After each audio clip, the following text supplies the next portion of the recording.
नहीं है। और दुनिया के मुसाफिर, मंजिल तेरी कब्र है, तय कर रहा है जो तू ये 2 दिन का सफ़र है। मैं आपको बताना चाहता हूँ कि दुनिया की हकीकत क्या है।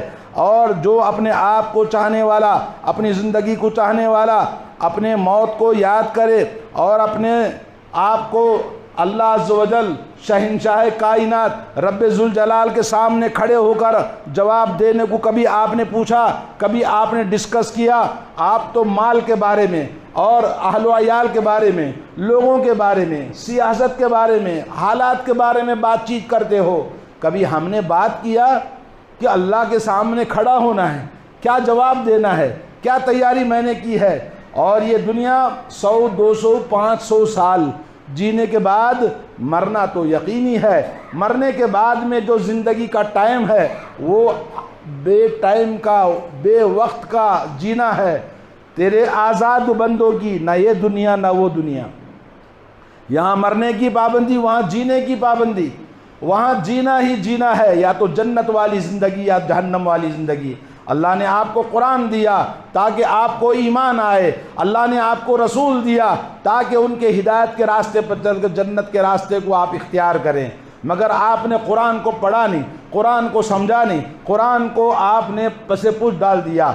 वो ज़माने में मुअज़्ज़ज़ थे मुसलमान होकर, आज हम खार हुए तारीक़ कुरान होकर कुरान को छोड़ दिया और उस मोहम्मद सल्लल्लाहु अलैहि वसल्लम रहमतुल आलमीन, इंसान और जिन सारी कायनात के लिए हादी बरहक़ पैगम्बर अलैहिस्सलातु वस्सलाम, मदीने वाले के नक्श कदम पर जन्नत का रास्ता अल्लाह ने मुकर्रर किया, मगर उस नबी को भी हटा दिया। मुख्तलिफ हमारे इमाम और हमारे लीडर और हमारे जमात और हमारे मज़हब, हमारी मस्जिदें, हमारा तौर तरीक़ा अलग है।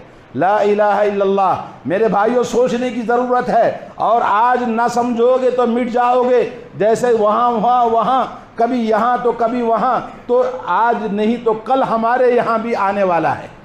तो ज़रूरी है आदमी अक़ल और समझ, वही आदमी है। अलकय्यिसु मन दाना नफ्सहु व अमिल लिमा बअदल मौत। अक़लमंद इंसान वो है जो अक़लमंदी से आने वाले वक्त की तैयारी करता है। मौत के बाद में वो क्या लेकर जाएगा, क्या लेकर जाना है, उसकी तैयारी करता है। अल्लाह के नबी ने सल्लल्लाहु अलैहि वसल्लम ने फरमाया, इंसान के साथ 3 चीज़ें कब्र तक जाती हैं। एक उसके चाहने वाले और रिश्तेदार, दूसरा उसका माल जो उसके नाम से सब कुछ था, और तीसरा उसके आमाल। जब कब्र में मिट्टी में बंद कर दिया, मिट्टी में बंद करने के बाद सारे वफादार बेवफा धोखेबाज छोड़ के चले आते हैं। कोई नहीं बैठता उसके साथ में। कब्र में डालने के बाद में वो उसका कोई नहीं रहा, सब बेवफा है। और माल और दौलत जो कुछ भी छोड़ा था, खुशी खुशी से बांट के खुशियां मनाएंगे और दौलत को बांट लेंगे, बीवियों को उठा लेंगे, और इस तरह से दुनिया उसकी उजड़ जाएगी।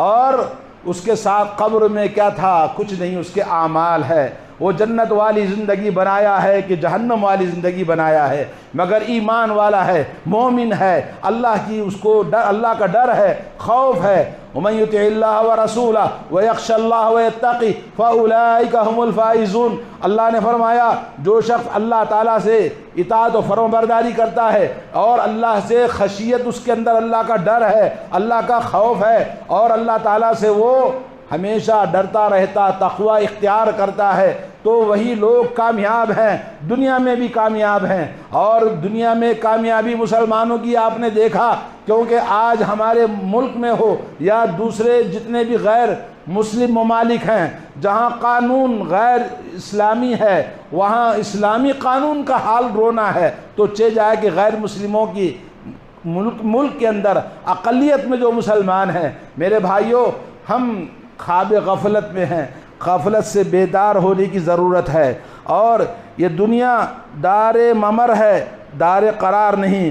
कुल मताउद दुनिया कलील वल आखिरतु खैरुन व अबका।